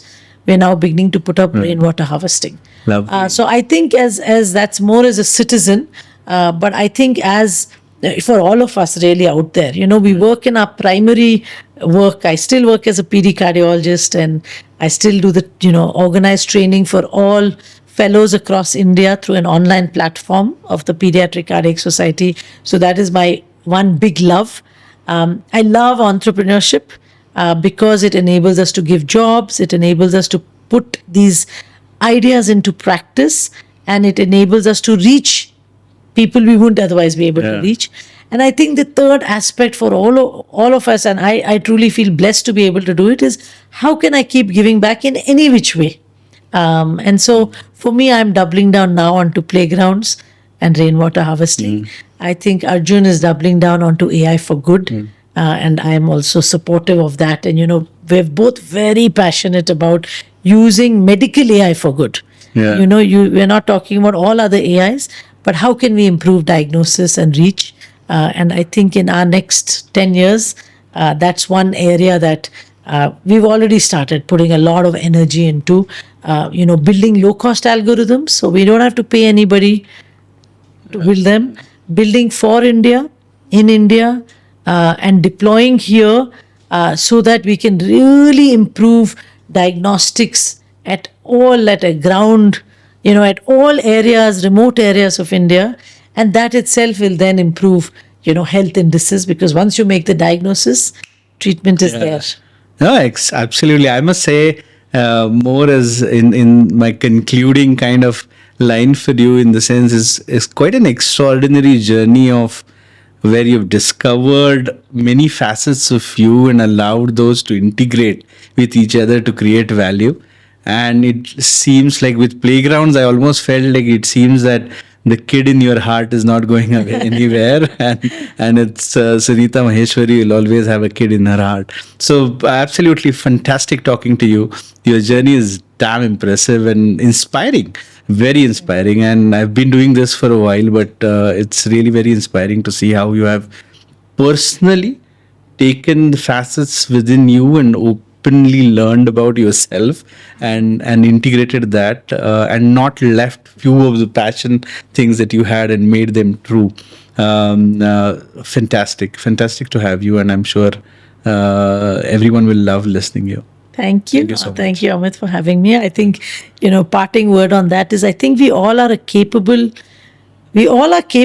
of doing a lot more than we think we're capable of. Yeah. And many times we feel if we're doing one thing, we can't do something else. But in reality, we have different parts of us, our heart, our brain. That's another, right?